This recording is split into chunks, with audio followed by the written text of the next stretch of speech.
नमस्कार मित्रांनो, आजच्या व्हिडिओमध्ये आपण रत्नागिरी ते सातारा या नवीन होणाऱ्या नॅशनल हायवे क्रमांक 461 चा एक अपडेट बघणार आहोत।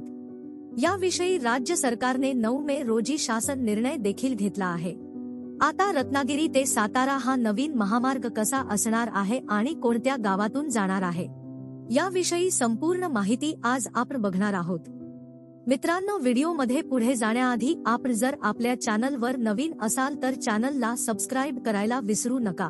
या आपल्या चॅनलवर असेच अपडेट येत असतात, तेव्हा चॅनलला नक्की सबस्क्राइब करा आणि आपण आपल्या टेलिग्रामला लवकर जॉईन व्हा। त्या ठिकाणी असे अपडेट आपण टाकत असतो, त्याची लिंक ही डिस्क्रिप्शन मध्ये दिलेली आहे।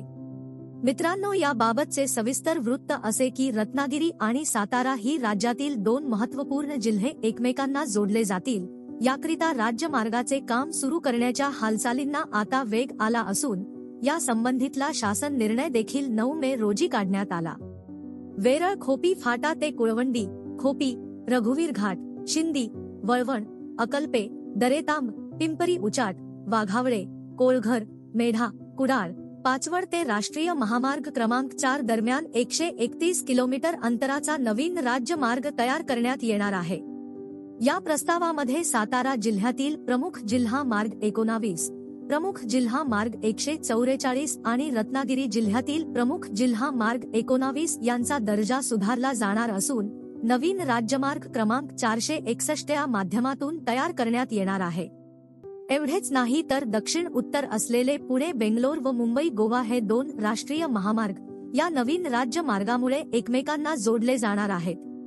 या राज्यमार्गामुळे रत्नागिरी जिल्हा थेट सातारा जिल्ह्यातील प्रमुख शहरांशी जोडला गेल्यामुळे पर्यटन तसेच कृषी व व्यापार उद्योग क्षेत्राला खूप मोठी मदत होणार आहे।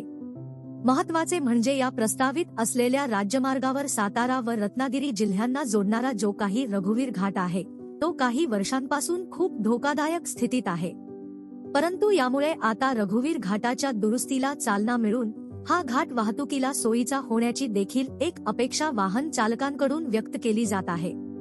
तसेच पावसाळ्याच्या दिवसांमध्ये अतिवृष्टी झाली तर कुंभार्ली व आंबा हे प्रमुख घाट बंद पडले तर नवीन पर्यायी मार्ग उपलब्ध होणार असल्यामुळे वाहन चालकांना देखील खूप मोठा दिलासा मिळणार आहे। याविषयी अजून माहिती उपलब्ध झाल्यास आपल्याला आपल्या चॅनलच्या माध्यमातून कळवण्यात येईल।